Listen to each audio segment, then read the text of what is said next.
What's going on, nation? My name is World Z, and we are back with another WWE 2K22 breaking news video. Break down the news, the information, all that and above. The last video we dropped exactly 1 week ago today on Thursday. You guys seem to really enjoy this content, so every week, once a week, we'll be dropping a 2K22 breakdown video, unless some big news gets dropped beforehand, which that means we'll have a video sooner. But before we get started on all the news, information, and updates regarding 2K22, smash that thumbs up button down below, hit it, click it, do whatever. Just hit it, it's free 99 to do, it helps the channel. Also, turn the bell notification on, and the subscribe button, click it all. And with that being said, let's get started with today's video. Let go. Push-ups, sit-ups, you cannot pull up to me. Sitting on the bench while I'm out your bitch 320 and ill. So we're going to start off with this video right now with the ratings reveal that 2K22 has been dropping right now. Although they did drop 6 of them on the debut trailer, the NWO Big Four of Hogan, Nash, Hall, and Syxx, aka Xbox, then Edge, and the cover star himself, Rey Mysterio.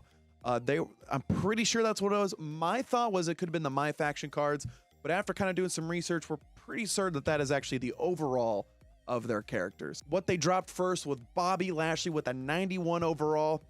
I gotta say, man, 91 overall Bobby Lashley. This one's on the money for me. Bobby Lashley, the almighty era. He's been knocking it out of the park lately, especially love the Hurt Business as well as he with MVP. And good luck this Saturday at the Premium Live event? Yep, the PLE against Brock Lesnar.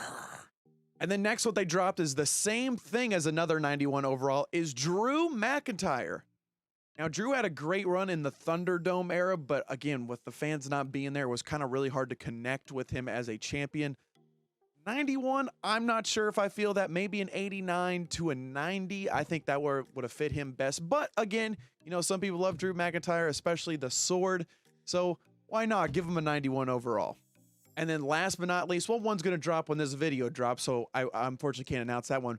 But they kicked off with the women's today. And it was none other than the EST Bianca Belair at an 86. Come on, 2K. We're looking at 87. Anywhere from 87 to a 90. This girl's got it all and then some. She's the greatest. Hell, I'm still let down that WWE has not done more with her already. She's the future of the women's division. 86, honestly, I think it's kind of underrated. And now we're going to be talking about GM mode. Now, GM mode, I had a lot of questions and personally about last week from the trailer. We've seen it much more. Now, obviously, we'll get more information in due time. But there was actually been some interviews discussing with the WWE 2K22 developmental team. And right now, Mandatory.com has the full interview, but I'll paraphrase it for you guys in this video. But if you want to read it word for word, link is in the description down below, so go check it out here. So unlike Universe Mode, where you can be the Vince McMahon, you're Triple H in this one. So you're going to be reporting to Triple H here. Basically, you're going to draft your superstars. You're going to go with the ratings. He's going to help you break that down, how you can grow, how you can develop your brand, and much more. Also, apparently, there was 3 different things you can do from. There's a 15, a 25, and 50 week overall like gameplay or period you can play during your simulation and more.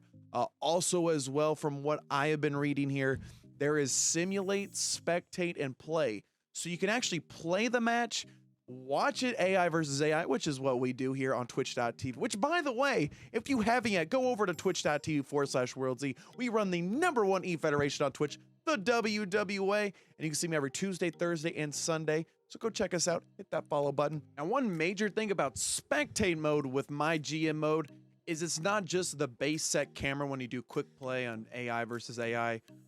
What the cool thing about it is you can actually have different cameras, so you really feel like it's a production set that you want to do with camera A. Maybe you want to go with camera C. You want to go up above. Custom cameras to spectate the match. Honestly, I'm very excited about it. It's going to add a huge layer to the AI versus AI outcomes, and it really makes you feel like you're actually watching an actual broadcast rather than just sitting through a normal basic AI versus AI match.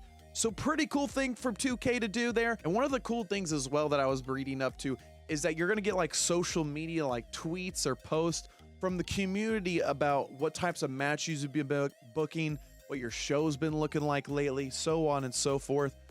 So honestly, I kind of like that feature. It tells you what the fans are thinking, way to spend money properly, and really who to promote in the coming weeks for your personal brand. All right, so quick kind of update on universe mode from what I've been reading online out there on the reports. So they're actually giving you options with universe mode. We were kind of nervous here, and especially for guys that run e-federations like me, universe mode is key. It is very critical to have, especially running an AI simulation here. But you can have that and have just simulate one. So if I wanted to be, let's say, Charlotte Flair, and you just want to locked in as Charlotte going through the universe mode, building stories and more, maybe your custom character, I'm sure that's going to be uploading universe mode. You can do that. Or if you want to brand, if you want to run a brand and really dive all the way in and be your own Vinnie Mac or your own CEO, you can do that too. So that is great to hear from the 2K gods that we're actually having a little bit of both. And I kind of like that too. Adds a little diversity and gives people more of an element of what they want to do. Now, the big thing that got updated is My Rise that was dropped in that interview. Again, link is in the description down below if you would like to read it word for word, but I'm just going to paraphrase it for you. So from what I've been reading, it's cool because you're going to start walking in straight into the PC. You're not going to have a background in the indies and work from there. I don't know how 2K20 was, but I think 2K19, if I remember right, isn't you sleep in a bug van or... I can't remember how it works. Something about sleeping in a van and then you get your shot and work from there. No idea. I could be way off, by the way. But 2K22, you actually go into the PC and you choose your type of background. So whether you came from acting as a movie star, an MMA, you're actually been a former pro wrestler, that will help develop your character, add depth to it. And I guess also for the purpose of storytelling or actually having dialogue with superstars, they know what your background is, so it will change the your question and answers, which is kind of cool. I like that it's not all cookie cutter. It's not the same thing. It's a little bit of difference. And my only question about it is, does the background help with stats as well? Now, hear me out here. If you're a movie star, I would assume you get a stat boost in your charisma.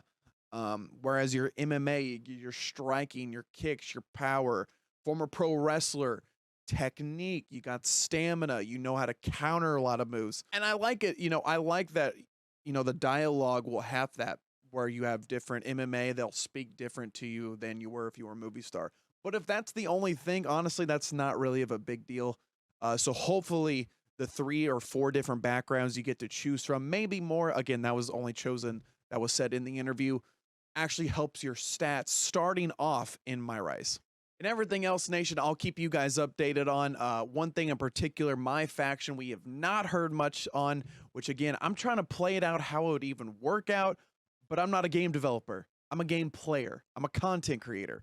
So when we get more information, I'll give you guys that news in the latest video. Again, if you haven't yet, smash that thumbs up button down below, hit the subscribe button, that bell icon. It will notify you every single time we drop a video. We all drop WWA VODs, which again, you catch me on twitch.tv/WorldZ every Yes, I am a part of American Males. Every Tuesday, Thursday, 6 p.m. EST, and Sunday, 3 p.m. EST. Also, if you want to catch me live on Fridays, specifically here on YouTube, I'm here on Friday, 6 p.m. EST, playing a lot of variety, talking all things wrestling and more. So go check that out. I'm still not sold on 2K22 just yet. Yes, I've already pre-ordered the NWO edition. Listen, I'm guilty. I'm a fan. But in terms of gameplay and everything else we've been seeing, I'm not 100% sold on them. Right now, I'm 70-30. Could be more in the coming weeks. But let's say you. Let me know what you think in the comments down below. What are you looking forward to specifically? And with all these updates, the roster ratings and more, what do you think of all these? Nation, I'll catch you next week. And as always, I'll see you in the next one.